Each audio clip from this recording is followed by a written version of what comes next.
Hello മുത്തുമണികളെ, വന്ന് വന്ന് കയറിയിട്ടേ ഉള്ളൂ കേട്ടോ.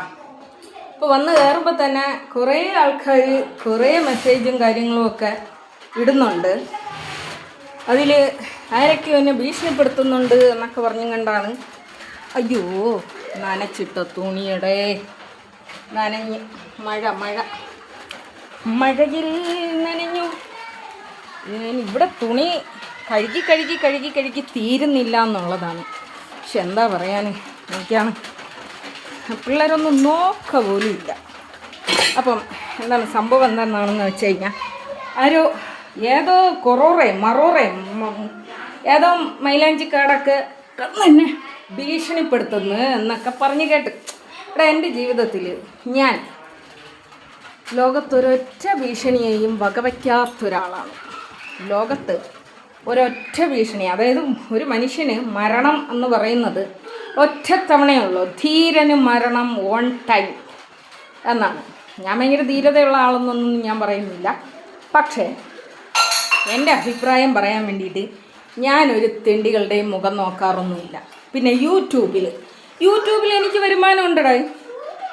യൂട്യൂബിൽ നിന്ന് എനിക്ക് നല്ലൊരു എമൗണ്ട് വരുമാനമുണ്ട്.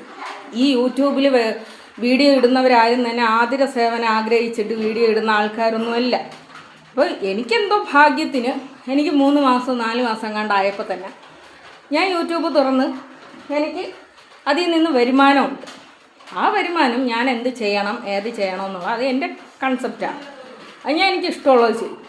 എൻ്റെ ആരോഗ്യം ചിലവാക്കി ഞാൻ എൻ്റെ അഭിപ്രായം പറയുമ്പോൾ യൂട്യൂബ് എനിക്ക് തരുന്ന ഇതാണ് ആ സാലറി എന്ന് പറയുന്നത്. അതിലിപ്പോൾ ആരും അസൂയപ്പെട്ടിട്ടൊന്നും ഒരു കാര്യവുമില്ല. ഇനിയും തുടരും, അഭിപ്രായം പറയാൻ ഇനിയും തുടരും. ഇനിയും പറയാനുള്ളത് മുഖത്ത് നോക്കി പറയാൻ ഒരു ധൈര്യക്കുറവും ഇല്ലാത്തൊരാളാണ്. പിന്നെ ഏത് മൈലാഞ്ചിക്കാട് എന്നെ എന്ത് പറഞ്ഞാൽ എനിക്കെന്ത് നിന്നു. അപ്പോൾ അതാണ് കാര്യം. ഇതൊന്നും പറയാൻ വേണ്ടിയിട്ടില്ലടെ വന്ന വയ്യ പറഞ്ഞാൽ ഓടി തളർന്ന് വയ്യ. നിങ്ങളെ നാട്ടിലൊക്കെ മഴയുണ്ടാടേ? നമ്മളെ നാട്ടിൽ മഴയുണ്ട് കേട്ടോ. നമ്മളെ നാട്ടിൽ മഴ വന്നു. വേനൽക്കാല മഴയാണ്. അപ്പോൾ അതാണ് കാര്യം. പിന്നെ ഞാൻ ചിക്കൻ വാങ്ങിച്ചുകൊണ്ട് വന്നിട്ടുണ്ട്. ഇന്ന് നമുക്ക് ചിക്കനും പൂരിയുമാണ്. ഇനി അതുണ്ടാക്കി തീരുമ്പോഴത്തേക്ക് ജിമ്മിൽ പോകാൻ സമയമാവും. പിന്നെ ജിമ്മിൽ പോകും. ഒരു ദിവസം എമ്മാതിരി ഓട്ടമാണ് ഓടണമെന്ന് നിങ്ങൾക്കൊന്ന് സ്വപ്നം കണ്ടാൽ തിരിയൂല മക്കളെ. അപ്പോൾ അതാണ് കാര്യം. എല്ലാവരും ഹാപ്പി ആയിട്ടിരിക്കും കേട്ടോ.